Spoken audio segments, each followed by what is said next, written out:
Magandang araw, magandang hapon at magandang gabi sa ating mga kababayan sa iba't ibang panig ng mundong ito. Sa Luzon, Visayas at Mindanao, muli po nagbabalik Coach Oli News PH. Huwag pong kakalimutan kahit Coach Oli na lang, pagpasok pa lang ha, unang gagawin nyo, pakicheck. Konti na lang, kalahating milyon na po tayo. So pakicheck nyo po kung nakasubscribe na po kayo dito sa channel ni Coach Oli News PH. O Coach Oli, and paki-like nyo po agad itong vlog na ito. Napaka-importante po nun para sa pagpapakalat ng video na ito. Maraming salamat sa patuloy na pagsubaybay dito. And tayo ay nagpahinga nitong weekend, 2 araw, 2 gabi po tayong walang 2 araw na walang vlog. So pahinga, pero this time balik na po tayo uli. Okay? So eto po ang ating magiging topic for today. Ito. Magalong, hinamon si Tamba ng boxing. O hindi, boxing. Kung magbo-boxing kaya, no? Si Magalong tsaka si Tamba Luslos, sino kaya mananalo? Si Tamba, malaki yan. Pero syempre, si Magalong, iba yan, ha? Oo, uniform man yan. Oh, Magalong, hinamon si Tamba. Tamba, duwag. Oy. Pangalawa, Tamba, nakahanda na maging presidente. Uy, itong po balita natin. Naghahanda na to si Tamba Luslos maging presidente. Ang tindi talaga ng kapal mooks, no? Pangatlo, Pilipinas, may problema. Lisa, sumama. Uy, naku, bakit naman sumama na si Lisa? Yan, importante yan. Yan ang pag-uusapan natin kasi meron tayong nakuhang info. Okay, mamaya po. Isa-isahin po natin yan, okay? Hindi na po natin pagtatagalin. Dediretso na tayo sa balita dahil kay Coach Oli, bida ang balita. Eto naman, muna, pag-usapan natin. Si Magalong naman, naghamon kay Tamba Luslos. Pasok! Ngayon, gusto nila akong tawagin. Tawagin na lang nila ako. Huwag na sila magdadaldal pa. Tawagin na lang nila ako dyan sa Kongreso. At doon na lang kami mag-usap at magkita. Ayun! Ang liwanag niya na. Alam naman natin, okay? Yang galaw ng mga quadcom, tricom, threesome, kung ano mga pinagtatatawag nila dyan sa lahat po yan, grupo ni Tamba Luslos. Kita mo, lahat na lang ng mga komkom dyan sa kamera, sinilip nila. Pero yung pagkakamali ni Tamba, hindi nila kayang silipin. Kaya nga yan ang bali-balita dyan. Kitang-kita mo na ang kulay, kitang-kita mo na kung sino yung mga tuta dyan ni Tamba. Kaya ito sinasabi ni Magalong, ha? Napaka-importante nito dahil iyan ay hamon kay Tamba Luslos. Yan naman ay kitang-kita natin, di ba?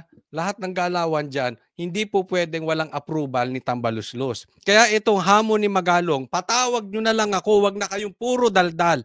Yan po ay directed kay Tamba. Ang tanong, bakit takot duwag si Tamba Luslos kay Magalong?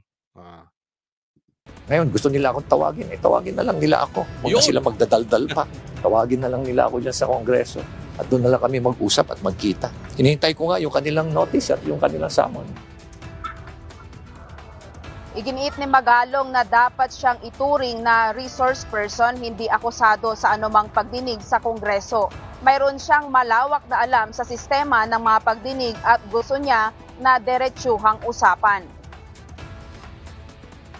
Tawagin na lang nila ako. But they have to allow me to do my present. Kasi resource person naman ako doon. Yan. Diyan, kung bakit takot tawagin itong si Magalong nila Tamba. Itong grupo ng mga tuta ni Tamba, takot. Hindi nila matatawag to. Bakit?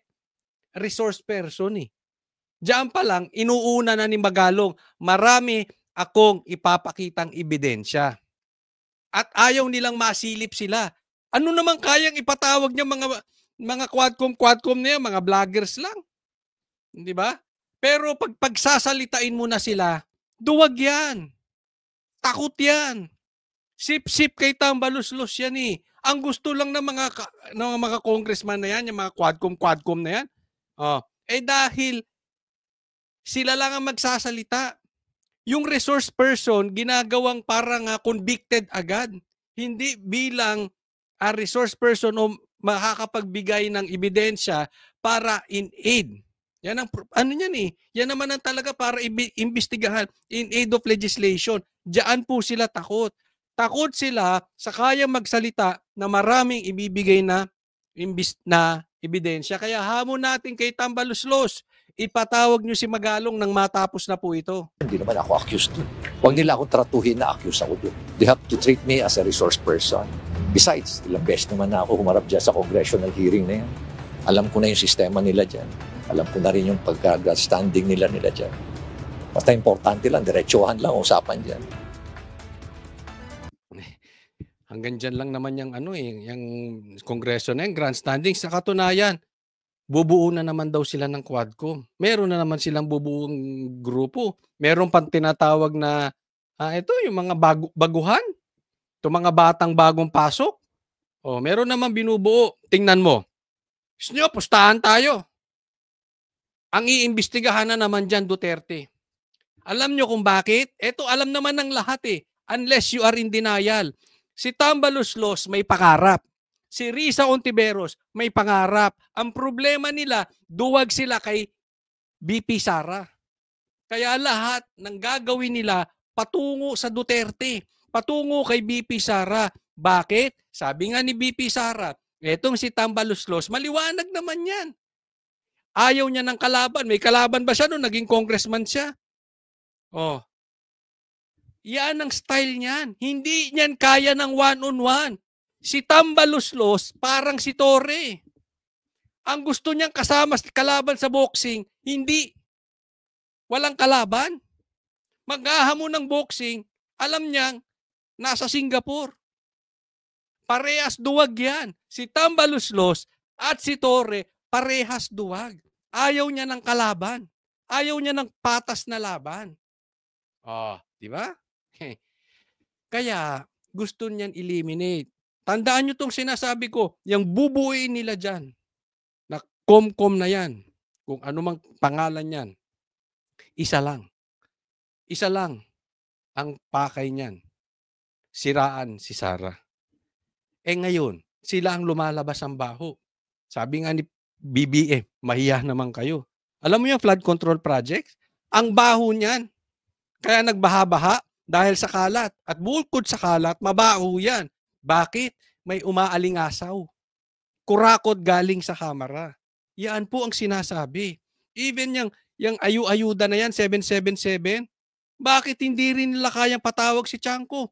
Sinabi ni Tiangco, oy, yung impeachment, yung pirma nyo may bayad yan.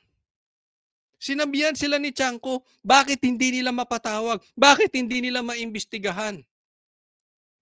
Kasi nga, duwag. Duwag sila doon sa kayang lumaban. So may mga ipapakita. Kaya nga, kung matapang talaga kayo, Quadcom, Tricom, lahat ng lahat ng tuta ni Tambaluslos, kung matapang kayo, patawag nyo si Tiangco at si Magalong. Tapos na po usapan dyan. Pero kung hindi nyo kayang patawag yung mga yan, may itinatago kayo. At alam yan ng taong bayan. Ibinunyag din ni Magalong ang umano'y overpricing sa mga proyekto tulad na lamang ng rock knitting panel na aniya ay nagkakahalaga ng 25,000 per square meter, gayong ang totoo ay nasa 4,300 lamang. Oh, grabe, no? Yung tubo, 25,300 sinisingil. Yung presyo lang doon, nasa 4,300. Parang ganun lang. Basta nasa 4,000 lang. Laki, no? Ilang ulit yun? 6 na ulit na beses. Ganyan po, kakurakot. Ito, wag na tayo maglokohan. Sa kahit na anong gobyerno, sa buong mundo to, this is applicable. Hindi ko man nilalahat, pero karamihan, meron namang kurakot eh. Huwag tayo magpaka-virgin. Alam natin yung totoo dyan. Diba? Alam nyo yan. Alam natin lahat. Hindi po pwedeng mas marami pang matino dyan. Talagang meron at merong kurakot. Okay? Karamihan po. Hindi man lahat karamihan. Kaya lang itong gobyerno natin ngayon, garapal. Sobra. Wala nang nagagawang trabaho, kurakot pa, nanggigipit pa ng kalaban. Yung mahal ng taong bayan, ginigipit. Yung gusto ng taong bayan, ginigipit. Dahil sa pangarap nila, hindi na nila kaya eh. Alam mo yung parang nanliligaw, di ba? Maraming nanliligaw. Ang gusto ng babae, yung isa. Anong ginagawa nung tipo nung babae? Anong ginagawa doon? Ginugulpi. Pinagkakaisahan. Bakit? Siya ang talagang mahal eh. Same thing dito. Ang totoong mahal ng taong bayan, ang Duterte. Si BP Sara kaya pinagtutulungan. Isa pa yan si Risa. Nagkuntsa-kuntsaba na nga yan eh. Nagsimula lang yung hearing, pumasok yun si Risa. At eto, may tanim witness. Yan po ay iimbestigahan. Di umano ang dinig natin ni Robin Padilla. So, saludo sa iyo Robin Padilla kung ito ay matutuloy. Dahil minsan, daig pa ng talagang matapang ang masipag. Daig pa ng matapang ang matalino. Daig pa ng matapang ang puro dakdak. Kung matutupad talaga ni Robin Padilla na imbestigahan to si Risa, ay, for Vice President, oy, tandaan niyo yung sinasabi ko sa inyo. Ha? Tandaan niyo yung sinasabi ko. Baka sabihin niyo, tsamba na naman ako, ha? Ha? Sabihin niyo. BP Sara, Robin, ay, naku. Hindi lang ito, kundi marami pang infra projects gaya ng flood control at sheet piles ang hinihinalang may daya sa presyo. Sa gitna ng kagustuhang mabigyan ng linaw ang mga kaso, handa ring pamunuan ni Mayor Magalong ang isang malawakang imbestigasyon. The contract alone at yung detailed unit price analysis, diyan mo na kaagad makikita. Ebidensya na yan, pero wala. Ayaw nilang tignan. At magkanta ka ng market survey. On the basis of that, makikita mo na kaagad. Prima facie, you can easily get it. Basta importante sa kanya, sila meron eh. Ako, gawin nila akong investigating unit. Ako maglilid ng investigation na yan. I'm willing to volunteer to be the head of the investigating body. Ito si Magalong, magaling din ito. No? Pag ito talaga din, tama siya, tama. Pag yan ang nag-imbestiga, mapapansin nyo si Bongbong salita ng salita. Wala namang nagagawa. Di ba? Oh. Puro salita. Sino naman ang idinidiin? Duterte. Meron bang idinidiin si Tambaluslos? Meron bang dinidiin si Bongbong Marcos kung hindi Duterte? Pambihira, oh. Sila nga sagad-sagad ng kurakot. Pati nga yung nawawalang sabungero, diretso kay PRRD. Posta. Kasalanan na naman ng Duterte. Just sa flood control project. Basta yatas nila sa akin. Ang balita ko po mga kababayan. Daming yumaman dyan sa flood control. Kasi hindi naman na tayo kailangan magpakatali-talino eh. Lagi nating titingnan, there are missing links. May bilyong project, may bilyong pondo, ginastusan ng bilyon, pero baha pa rin. Huwag na tayong maglokohan. Yan ay ginagawa niyong tanga mga Pilipino. At yan ang balita natin, ang daming kumita dyan. Ang tanong, Tambaluslos, totoo ba? Bakit tayo nagkabaha-baha, Tambaluslos? Totoo ba na maraming kumita dyan sa hanay ninyo? Tayo nagtatanong lang. Ngayon, kung walang kumita, bakit nagkaganyan-ganyan? Ang balita ko nasa hanay nyo. Ang problema dyan. Hindi ko alam kung nagkakaturuan na lang kayo. Pero datingan sindikato Tingnan nyo po. Pinagmalaki ng presidente. Tapos baha. Ako, sa tingin ko lang, hindi rin natin pwedeng tawaran ng presidente rito na wala siyang pagkakamali. Damay-damay kayo lahat dyan. No? Directly or indirectly, may kasalanan man o walang kasalanan ng si BBM, kasalanan pa rin niya. Because ikaw nagmalaki. So dapat you make sure na alam mo na nga bilyon-bilyon ang flood control projects. Dapat yan, being the president, be a leader. Pare-parehas kayong walang ginawa Sino nagsasapir? Taong bayan. May baha pa rin. Yung PNP at yung mga ibang investigative agency like NBI. Upang mawakasan ang pagdududa at pagsisisihan, handa rin si Magalong na pamunuan ng investigasyon kung bibigyan siya ng otoridad na gawin ito. Yan muna ang Alam mo, malabo yan. Hindi siya bibigyan ng karapatang mag-imbestiga. Ako sa tingin ko marami sa mga tropa ni Tambaluslos sasabit talaga diyan. Alam nila hindi nila kayang kontrolin si Magalong, so hindi nila papayagan 'yan. Next topic po tayo. Eto, pag-usapan natin Tambaluslos. Nakahanda na maging presidente. Sa motion for reconsideration na inihain ng Kamara sa Korte Suprema kaninang hapon, hinihiling nitong baligtarin ng kataas-taasang hukuman ang desisyong labag sa konstitusyon, ang Articles of Impeachment laban kay Vice President Sara Duterte. Pinababasura rin ang mga petisyon kontra impeachment. Ang Office of the Solicitor General ang tumatayong abogado ng Kamara. This is not Naghain sila ng MR sa Supreme Court. Pag-usapan natin dito yung realidad. Yung totoo lang. Kasi hindi ka naman sa mababang sa lower court ka nag-request eh. Hindi naman lower court ang nag-decide at nagre-request ka sa Supreme Court na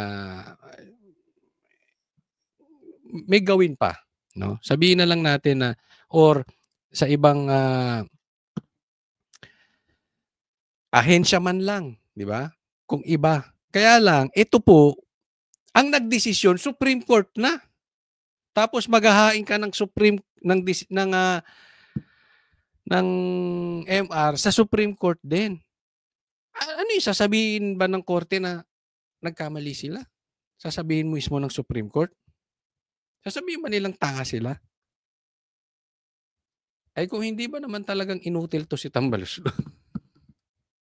But anyway, kasi kita naman natin, kababayan. Siguro, hindi naman siguro ganyang kabobo si Tamba. Alam na nga niya na wala siyang kapag-asa. Even maging senador, walang pag-asa to eh. All the more presidente. No? So, alam niya yun. But still, tinutuloy niya pa rin yung laban. Alam niya talo siya. Hindi ko alam kung talagang sobrang kapal ng mukha nitong si Tambaluslos or talagang may tamang utak. No? Kasi, paano ba malalaman ng isang tao pag may tamang utak? Wala na sa realidad yung kanilang iniisip. Di ba? Ito'y alam niya. Siguro kung ito'y may anak at even asawa niya, alam siguro na wala siyang kalaban-laban kay Sara. Not even close. Not even 10% na makukuha ng boto ni BP Sara ay mapupunta kay Tambaluslos. So, ganun siya walang pakiramdam. Ganun kalakas ang fighting spirit niya. Or, gaya ng nangyari before, nasabi nga nila, gumagamit ito ng pera or gumagamit ng pananakot. Hindi natin alam. Totoo ba yun, Tambaluslos? Pero, kitang-kita po natin ngayon na nangyayari, ginagawa niya sa Supreme Court. Nag-decide na Supreme Court, doon sila maghahain. Di ba? So, dyan palang kita mo na hindi ko mo-connect sa realidad dito. Ang pag-iisip ni Tambaluslos, wala sa realidad. He is living in a fairy tale world. Ganyan po siya. Ngayon, tingnan mo umasta. So, sa mga pagdidiwang ng mga men in uniform, nandoon siya. Astang presidente. Ito pa ganyan, no? Yung mga astang ganito ni Tambaluslos, talaga kinain yung utak ng evil. Yung siguro may binubulong sa kanya tapos hindi siya marunong mag-process. Ay, Tambaluslos, kaya mo yan. Magiging presidente ka. Ipagpatuloy mo yan. Ito ang makukuha mo. Ito ang kapangyarihan mo. Ito ang iyo. Baka gano'n. Baka lang. Tapos siya, ay, oo. Kaya yan. Umasta ka lang, presidente. Ito na, astang presidente. Handa na maging presidente. Pambira. Parang nakakain ng lason. Alam mo yung, hindi ko sinasabing hindi ko siya pinagbibintangan. Pero alam mo yung naka-cocaine. Yung nasa happy place lagi, wala na sa realidad, ganoon. Parang addict. Hindi ko sinasabing addict. Parang, parang nag-hallucinate. Parang may naririnig na bulong, tapos nakikinig naman siya at sunod-sunuran siya sa bulong. Ayaw. Kaya ko yun si Pipi Sara. Kaya ko yun. Magiging presidente ko. An act of defiance. It is an act of duty. We do not challenge the authority of the court. We seek only to preserve the rightful role of the House, the voice of the people, in the process of accountability. Pagdidiin pa ni The voice of the people in the Ulit-ulit. The process of accountability. The process of accountability. The voice of the people. Nadidinig mo ba talaga boses ng taong bayan? Kung nakikinig ka ng boses ng taong bayan, ayaw nila sa'yo. Sino lang ang may gusto sa'yo? Yang 200 na aso mo dyan sa Congress. Oh. Pero hindi ka pa rin gusto niyan. Gagalaw ba yan kung wala? Walang ganon? Atik-ating? Sinusundan ko lang yung sinabi ni Chanko. Kaya hindi kayo nakapagpapirma ng first complaint, second complaint, third complaint. Hindi kayo naglabas ng pera. At kaya gumalaw yung pirma ng fourth complaint dahil sa pera. Sinabi ni Chanko yan, ba't ninyo pa imbestigahan? So walang may gusto sa'yo, tamba. Ni wala kang leadership. Ni wala kang influence apart from money. Try mo ulit sa February, magpa-impeachment kayo ulit. Huwag kayong maglabas ng pera sa ngalan ng pondo. Tingnan ko kung may pumirma. Baka ang pumirma niyan yung mga kaliwat kana, komunist. pa ni Speaker Martin Romualdez, malinaw sa konstitusyon na ang Kamara ang eksklusibong may kapangyarihang mag-initiate ng impeachment. Yun, sabi niya, ang Kamara ang may the soul, sila lang ang may karapatan na mag-initiate ng impeachment. Tama! Wala naman sinabing Supreme Court may karapatan kami mag-initiate ng impeachment. Tanga. Wala naman silang sinabing ganun eh. Ang sinabi nila, yung isinampan yung impeachment, unconstitutional. Hindi nyo ba naiintindihan? Void ab initio. Void from the beginning. Bakit? Mali ang proseso. Pag mali ang proseso, walang due process. Bigyan ko kayo ng halimbawa. Ito, simple lang to eh. Tanong mo sa abogado mo, this is first year consti. Alam nila. First year, sa criminal case din, tingnan mo. Halimbawa, yung tao, addict. Halimbawa na lang. Yung tao, magnanakaw. Tapos, after 6 months, may nagsumbong sa pulis. Merang droga yan sa loob. Merong ninakaw yan sa akin. Tingnan ninyo. Pasukin nyo yung bahay. Pinasok yung bahay ng mga pulis. Hindi kumuha ng search warrant. Nakita yung droga. Nakita yung ninakaw. Tapos, tatanggapin ba ng korte yun? Simple yan. First year yan, pinag-aaralan. Tanong mo sa abogado mo. Hindi tatanggapin ng korte yun. Hindi po tayo nagsasabing tayo ay abogado. Pero yan ay naikakwento. Yan naman ay talagang dati nang nangyayari. Hindi po tatanggapin yung ebidensya na galing sa illegal.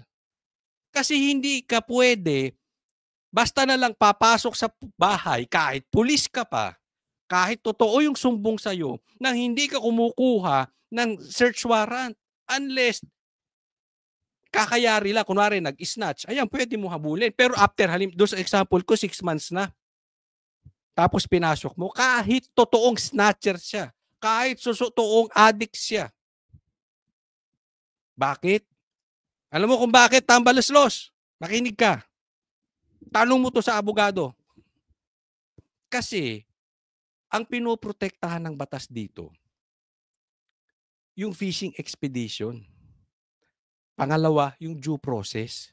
Kasi kung hindi natin poprotektahan yung due process, maaabuso ito ng nasa kapangyarihan. Gets nyo? Hindi ini-issue rito, hindi totoo nakita, may nanakaw May droga talaga hindi yun ang issue.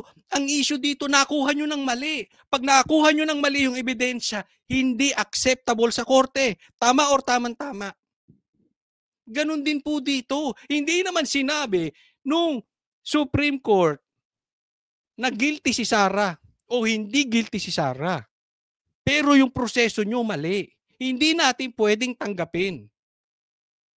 Kaya nga may korte. Kaya tayo may batas. Maliwanag ba? Simpleng-simple.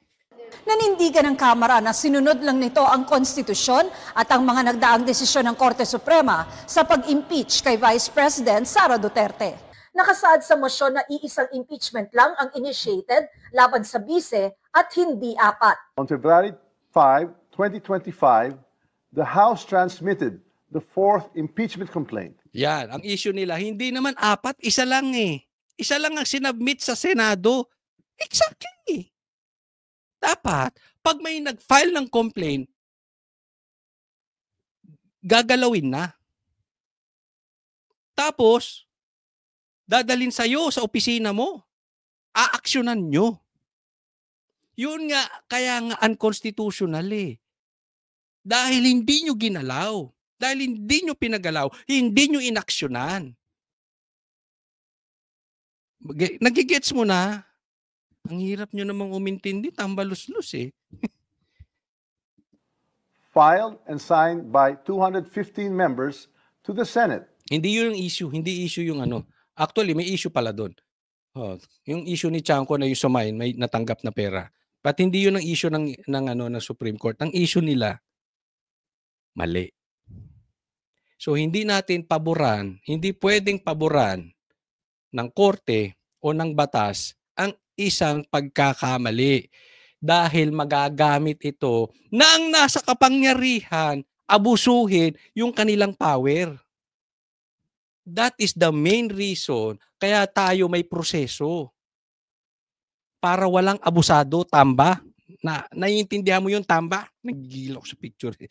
Naiintindihan mo yun? Para walang abusado na nasa kapangyarihan. Only after this transmittal did we archive the earlier three complaints. The sequence matters.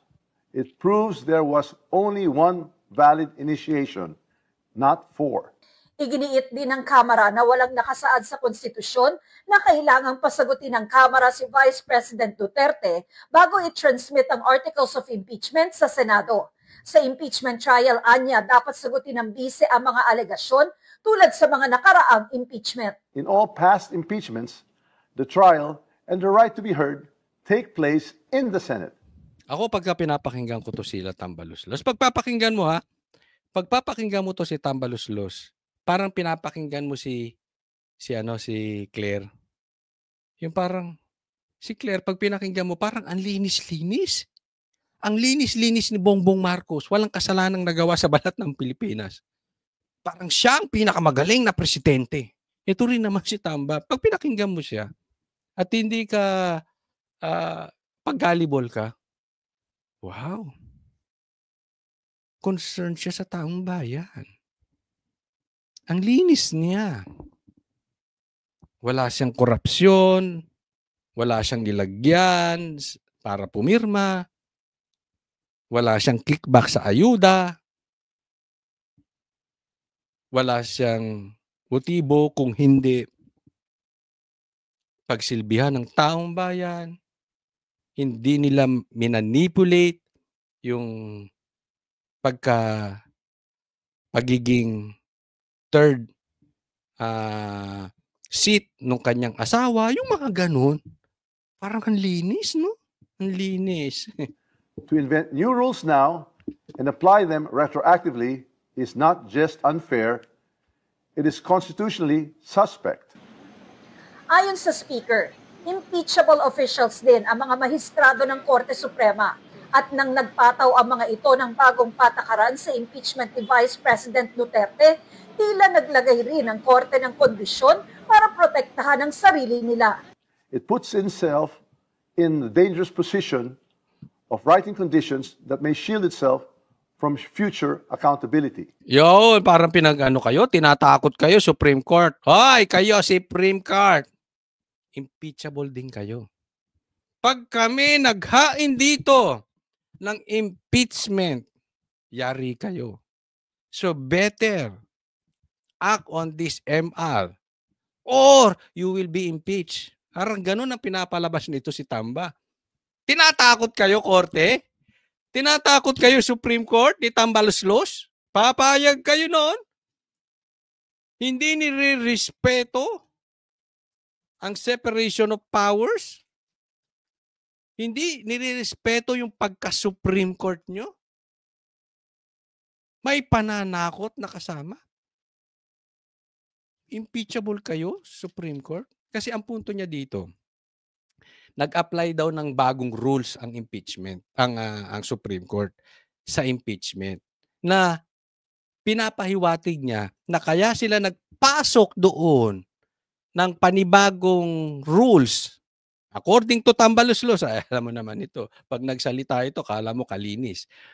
At pag nagpasok siya nagbago sila ng rules doon sa impeachment because gusto din nilang protektahan yung sarili nila. Kasi parang pinahirap yung impeachment in protection para proteksyonan yung sarili nilang Supreme Court. Hindi lang kayo tinatakot, Supreme Court. Papayag kayo noon. Hindi lang kayo tinatakot na i-impeach kayo ni Tambaluslos. Pinagbibintangan pa kayo na self-serving kayo, Supreme Court. Kaya kayo nagdesisyon ng ganito dahil may personal agenda kayo, Supreme Court. Para sa inyo to. Swapang kayo, impeach Supreme Court. Hindi ako may sabi nun. Siya, parang ganun sinasabi niya. Pinagbibintangan kayo.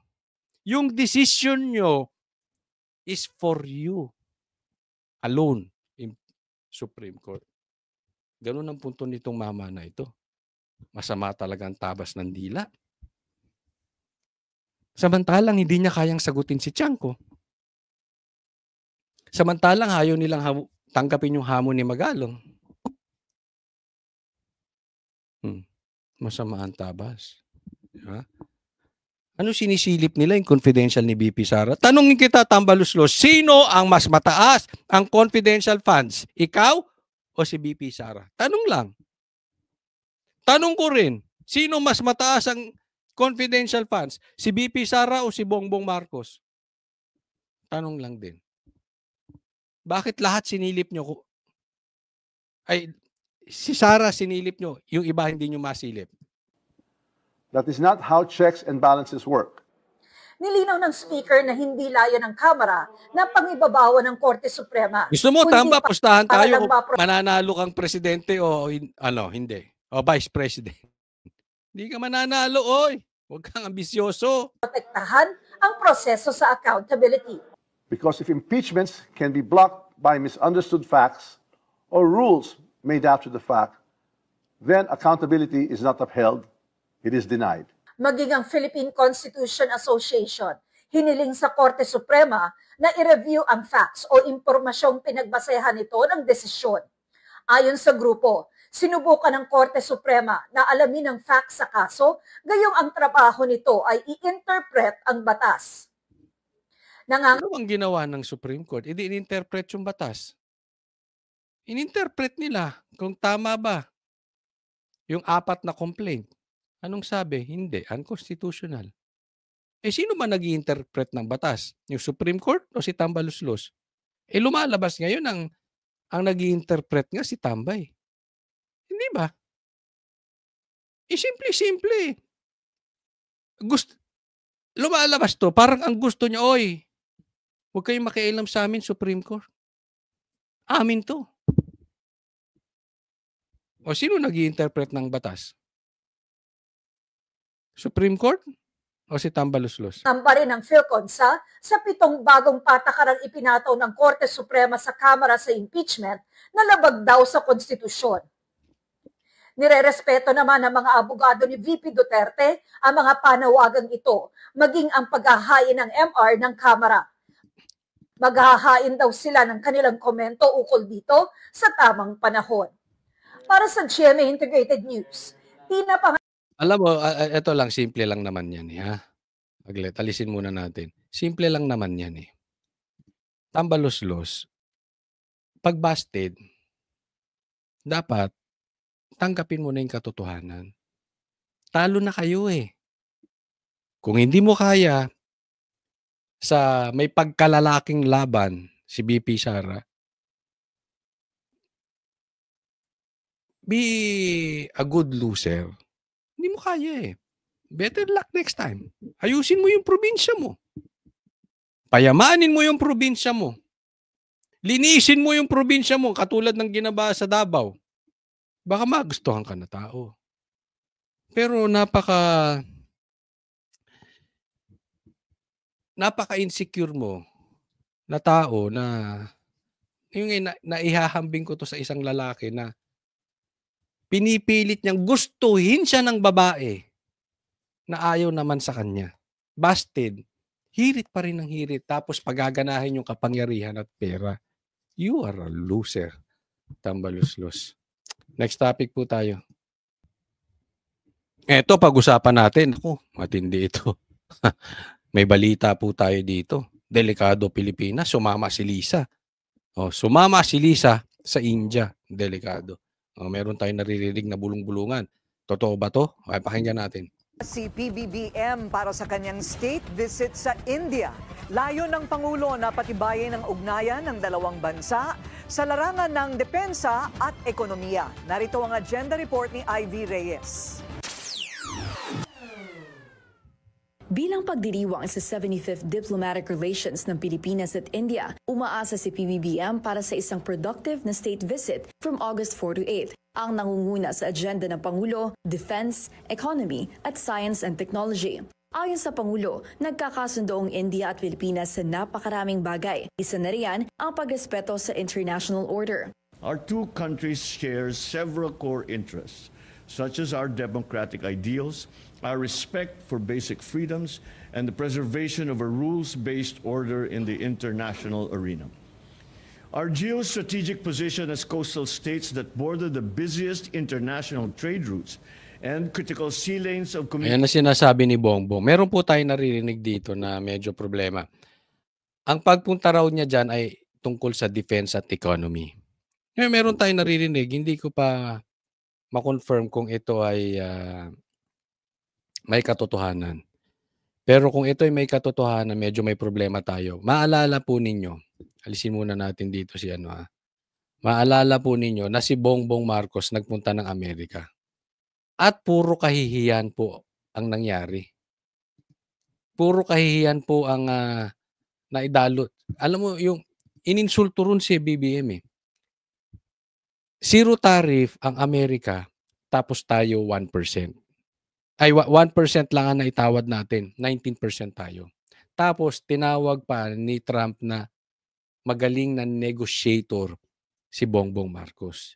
Yun pa lang, kung nag-iisip kayo, that is an insult of a president to a exactly head of the country din, na presidente rin ng Pilipinas. That is an insult. Tinawag kang good negotiator, tapos 1% lang ang natawad mo. Samantalang yung ibang bansa, ang laki ng naitawad sa tariff, tinawagan lang.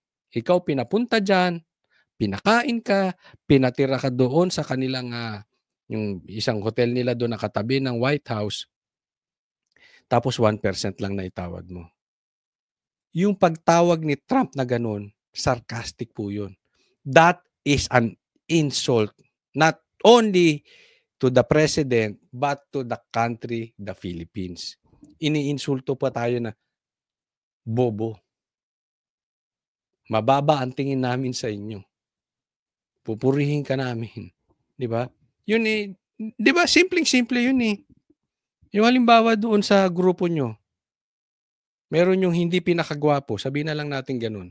Tapos sinabi, ikaw ang pinakagwapo sa lahat. Tapos ngiti-ngiti. Ay talaga! Ganun po ang ginawa ni Trump. At yung reaction ni Bongbong, tuwan-tuwa. Ganoon po. At yung mga amuyong ni Bongbong, tuwan-tuwa. Kahiyan po yan. Ang nakakatakot dito, ang sabi na hawakan tayo sa liig. Why? Because may namatay. Don't remember that. Wala akong mag-isip nga kayo sa history ng Pilipinas na bumiyahe ang First Lady na merong namatay at umamin na yung asawa ay nag-cocaine, nagturok, nagmariwana, at nag-uminom. Di umano.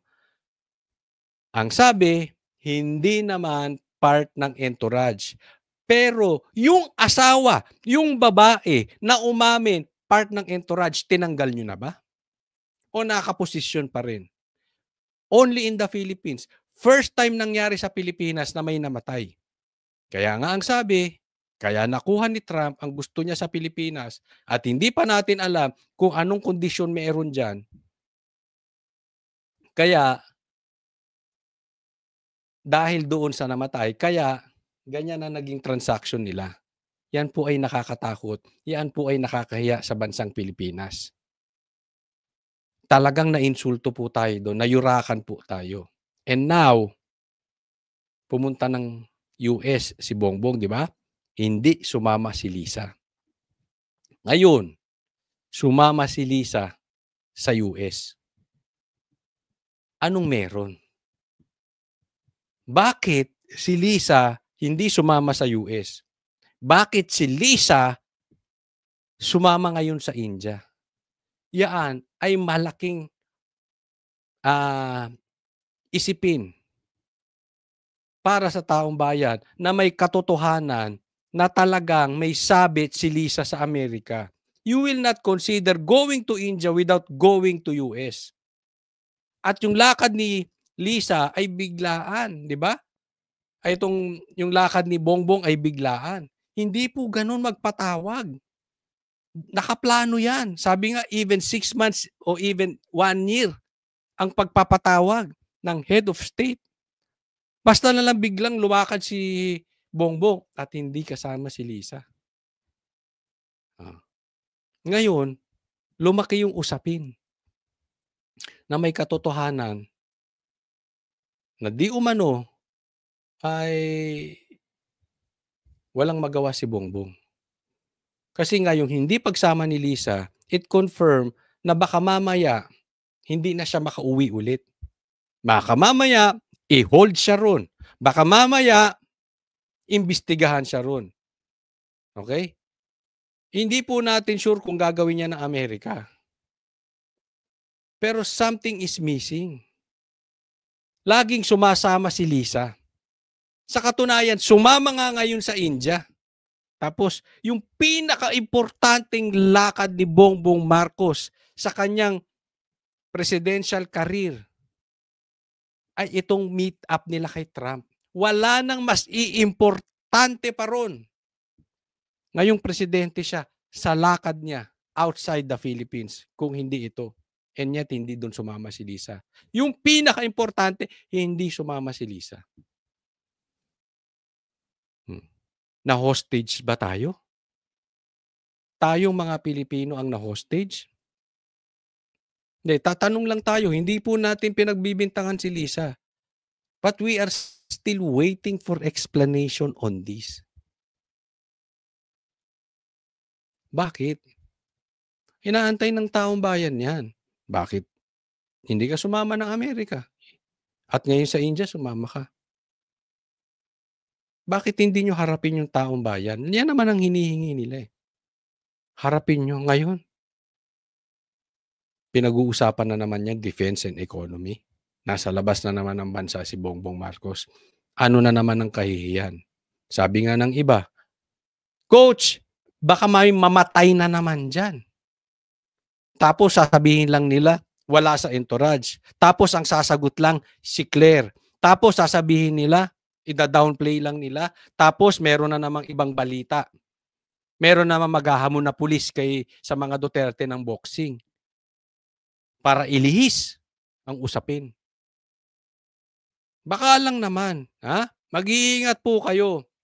Kung kayo ay may planong gumamit, kung lang naman, hindi tayo nagbibintang. Entourage man kayo o hindi kayo entourage, basta kasama kayong pumunta dyan. Baka kung gusto nyong gumamit sa Pilipinas na lang. Huwag na dyan. Huwag na po nating bigyan ng kahihiyan ng mga Pilipino. Pakiusap lang. Kasi baka mamaya may mamatay, hindi naman kayo mag-explain. Tapos palalabasin nyo ang masama pa. Yung mga nagtatanong, bakit may namatay? Ano ang kinamatay? Bakit hindi nagsasalita si Lisa? Kami pa ang masama. So mag-ingat kayo. And please, pag nandiyan kayo, pera ng taong bayan ang ginagamit ninyo. Pangalan ng taong bayan ang gamit ninyo. Huwag nyo kami bigyan ng kahiyan. Maraming salamat po doon sa mga hindi ko pa po subscriber. Baka pwede naman konting lambing, subscribe po kayo at paki-like po itong video na ito. Maraming salamat po sa lahat. God bless everyone.